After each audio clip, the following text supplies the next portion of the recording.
start off a show, huh? Is your life wasted? That's what we're going to explore today on Thoughts That Can Change Your Life with me, Reverend Lee Wolak. We're here each and every day at 8 a.m., except Sundays, we're here at 7:30. And I want to talk about that because what I've really come to understand is that time is the most important asset that we have. And wasting our time is worse than burning money. And you look at me, whoa, what do you mean, Lee? Worse than burning money? Guess what? You can always make more money, but you can't make more time. That's what we're lived in. We're dialed in this human body, is that we have a limited amount of time in the physical body. I'm only talking about now in the physical body. We have a limited amount of time. And so the question I ask is, why are we wasting it? And notice I said we, I didn't say you, because I waste time too. I want you to know that as a teacher, I am not perfect by any stretch of the imagination, but I try to catch myself when I'm wasting my time. Does that mean you can't relax and enjoy life? No, it doesn't mean that at all. But it means if you're blindly just sucking away on social media instead of doing things that are creative that would juice your life, you are wasting time. Instead of being intimate with people, accepting, and you're judging them, you're wasting time. Instead, when you're thinking about lack for yourself, you're wasting time. Because the more you think about lack in whatever area of life that you want to think about, the more you think about lack, the more you're going to attract lack. Have you ever known anyone that focused on not having something, getting what they want? No. People get what they focused on. Mackenzie's out there, get juiced from Utah. I love it. In case you don't know, but juiced is one of my favorite words. For me, when I'm tapped in, tuned in, turned on to that infinite power within me, the juices are flowing. I love being juiced. And guess what? You can tell when someone's juiced because they're not wasting time. Do you get that? Do you ever see people? I remember 2 years ago, right before COVID, I went into a community college here in North Texas. And as I walked around, I remembered my days in college, how everyone was talking, everyone was socializing. Everyone had their face glued to their phone. And I said, oh my God, life, it goes back to the Who song. And some of you are too old to know this, right? Some of you are too old to know what is Lee going to talk about. What do you mean the Who song? Wasted youth. I'm afraid that's what's happening. And not only with wasted youth, wasted old people too. Because we have lost sight that we are individual creators and we are here to create.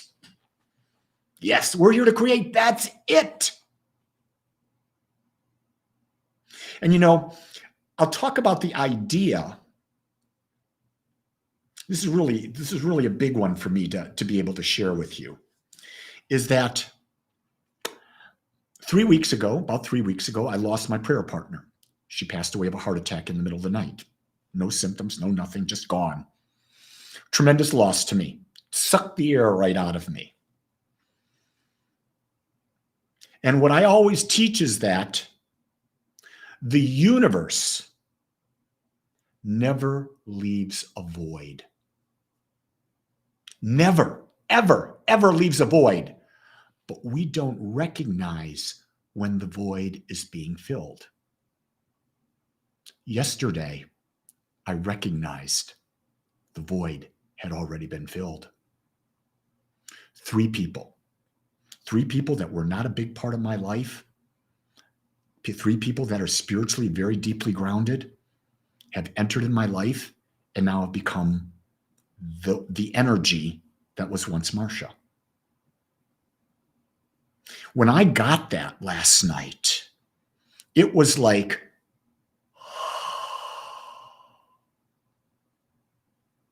when you can be aware and you see that the laws of the universe are working, you become very powerful and you don't waste time. I'm going to say this, and I know I might press a button or two, but that's what I do. There's no more time for me to grieve over losing one of my best friends in the world. Because my best friend in the world, or one of my best friends in the world, would want me to create, to expand, to grow, and to do more of everything I possibly could. Because that's what a good friend would want to do. So I'm going to honor that. Hold the memory of this individual in my heart with so much love,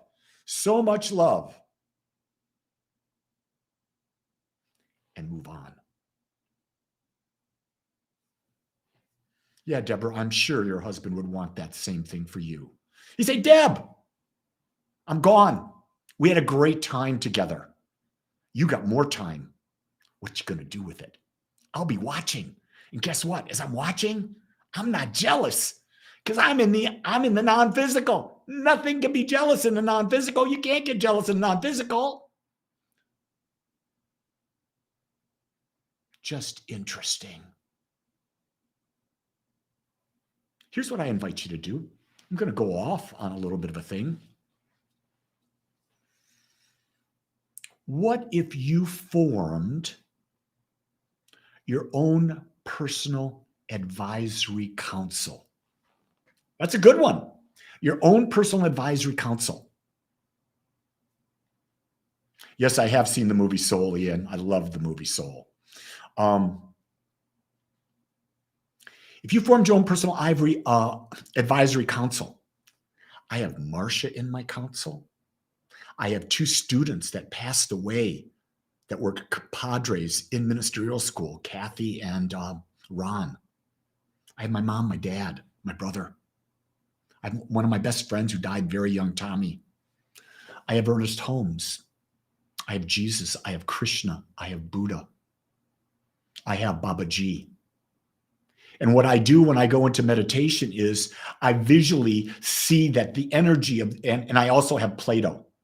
And I visually see that this energy of these individuals that are in the non-physical surrounds me. And I tap into the idea that that energy that they are will guide me through the day to the highest and best decision, which will make my expression the best it can possibly be based on where I'm at this time. I invite you to consider that. Who would you have in your trusted circle of advisors? And remember, you can choose anyone. Anyone. Lori wants Aristotle. Of course you do. Aristotle was the dude. There are a lot of dudes out there. I got to think of someone who I'd want in my circle who is all about having fun. Because I don't want this circle to just be, serious. I want someone in my circle to remind me that life is about having fun. You know what I'm saying? Yeah, life is that. I love having fun. I love to laugh. Life's too short. If you've ever been on an agape gathering that we do on Wednesdays, you'll find that I'll be serious and then, boy, I start cutting up. And by the way, today our Wednesday gatherings, they're at 11, 1:30, and 7 p.m. Central Time. Can join any one of them. It'll be our last gathering for this year because next week I'm off to Denver to be with the princess, my 3.5-year-old granddaughter. Yeah, Leonardo da Vinci. Man, he was a creator. Whoa. Love that. Deborah's now rethinking Beethoven. I love that. Really, you want to, Beethoven had some really dark shit going on in his life. You know what I'm saying? But then again, let me say this. Doesn't everybody have some dark stuff going on in their life? So let's not judge Beethoven. You can have Beethoven in your life, and you can take the parts of Beethoven that you want. You don't have to take it all. See, that's the beauty of being a free spirit. You can choose. You can choose what to think, what to say, what to do, what to feel. But we have been domesticated to believing that we have to listen to others. I'll tell you right now, you're looking at a rebel.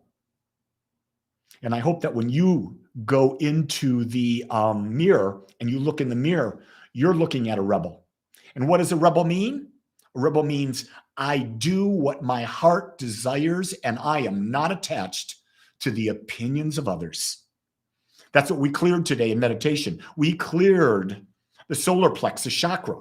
The solar plexus chakra, that third energy center, 6 inches above the belly button on the spine, that energy center, when it is blocked, it's because we're scared about what other people will think about us.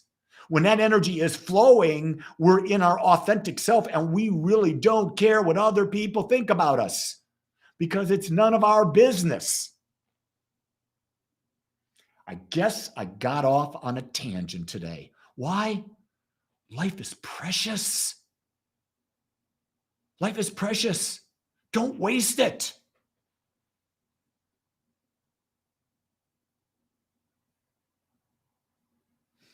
That's the best I got today so far. So I'm going to leave you with that. Know that we have agape gatherings today.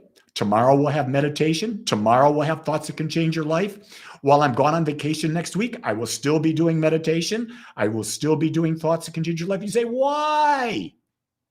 Because number one, it's really early over there. Number two, I love doing it. Number three, I bet next week on a few thoughts that can change your life, Claire will be my guest host. Oh, yeah. She loves to sit on Baba's lap and talk to you and watch you pop up on the side with all your stuff, all your comments and that. So I want to be grateful. Thank you for everybody who was checking in. When I see your name and your face out there, your comments, whether it's just a small thing, it juices me. Do you hear that? It juices me. It gives me energy to want to do more because I know you're listening. So with that, go make today the best day ever and know that I love you and accept you just the way you are.